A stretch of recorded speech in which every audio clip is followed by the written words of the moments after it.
think we can all agree that holiday mornings can be a little bit busy. So today we have some super easy breakfast ideas. These took no time at all, have very little ingredients, and will definitely get your family filled up and ready to open up some presents. For our first recipe, we are going to be making biscuits and gravy. We are just going to start off by spraying our pan so that nothing sticks.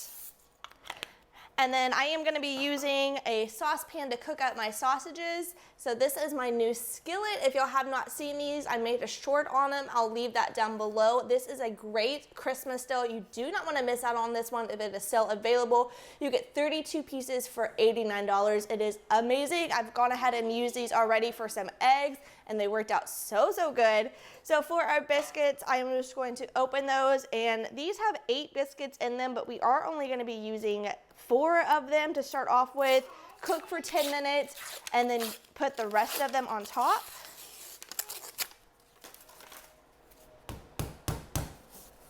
I'm just going to use my kitchen scissors to cut these into halves. Of course, these are going to expand, so you just want to make sure that you have enough room. Try to get them not right on top of each other. We're going to put them in an oven at 400 degrees for 10 minutes. Into our saucepan, we are just going to cook down 1 pan of hot sausage. I love this little masher. I got this, I think, at Walmart for like maybe less than $5. I know that you can get them on Amazon, but they are just such a nifty tool to kind of ground down our meat, and then we can continue cooking with it. We only have to use 1 utensil.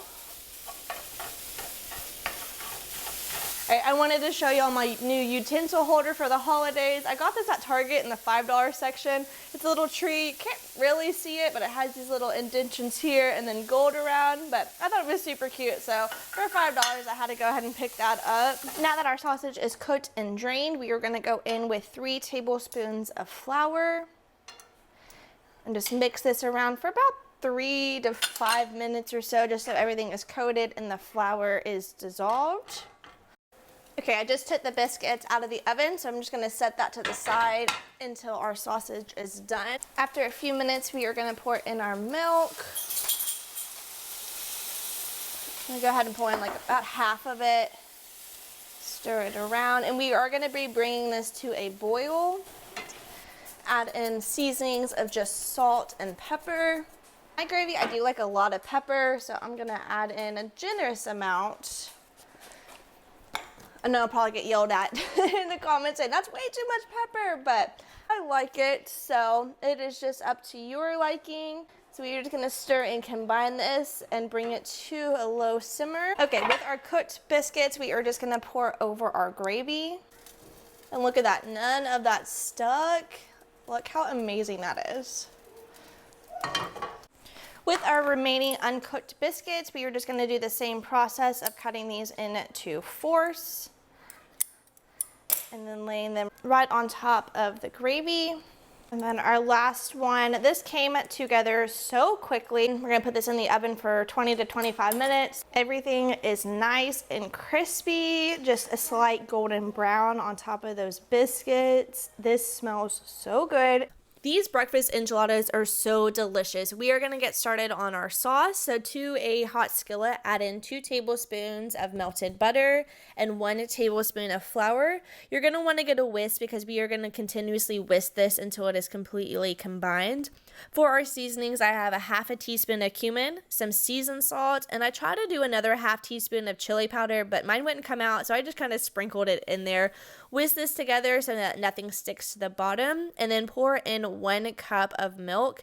I went in with half of my cup first, that way it didn't splash too much while I was trying to whisk and combine, and then I'm going to pour in the rest of that milk. Once everything is nice and combined, you're going to add in 3 ounces of room temperature cream cheese. Now, I do wish I would have cut my cream cheese up before I put it in there because it didn't fully combine. As you can see, there are going to be a little bit of chunks in there, but it wasn't bad. It didn't give it a bad taste or anything. So you are supposed to use salsa, but I didn't have any, so I'm just going to go in with 1/3 cup of the Siete brand enchilada sauce, and I think it turned out perfectly fine. So just mix this together until it is combined, and for our cheese, I'm using 1.5 cups of the Mexi cheese. Yes, you could definitely shred your own cheese, but I was just trying to go for ease and convenience right now. For our eggs, I am just using 8 large eggs, and we're just going to stir this together until it is combined. Now we all know how to cook eggs, so I just put it into a skillet and cooked it to my liking. I do like my eggs a little on the burnt side, but that is completely up to you. Now this does make a serving size of 8 people, but it was just myself and Blair eating this tonight, so I'm just going to go ahead and make 3 tacos. So to my tortillas, I just added my egg and a little bit of hot breakfast sausage, added in some more Mexi cheese, and just topped it with our salsa.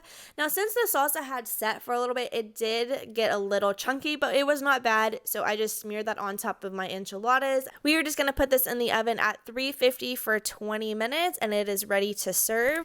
These blueberry cinnamon rolls are the perfect thing to wake up to on Christmas morning. They smell so delicious and they taste even better. So we are just going to divide them evenly and then place them into our baking dish. I did go ahead and spray mine just so that nothing sticks. For our butter mixture, we are just going to add in 1/3 cup of packed brown sugar into a bowl and then 5 tablespoons of melted butter. Now my butter wasn't melted all the way at this point, so I just went ahead and popped it back into the microwave for a few minutes. Then add 1 cup of blueberries to our cinnamon rolls and top it with the butter mixture. We are just going to toss this all together so that all the cinnamon rolls have a nice coating of that butter. We will be placing this into the oven at 350 for 25 to 30 minutes. I think mine took about 23 minutes or so, but they were nice and golden brown. We're just going to finish this off with the icing that came with the cinnamon rolls, and these were so delicious. They were actually really good the next day too. This might be my favorite video yet. These recipes were so easy to put together. They would be great any time of the year. But if you do need some more breakfast inspiration, check out this video here, and I'll catch you guys there.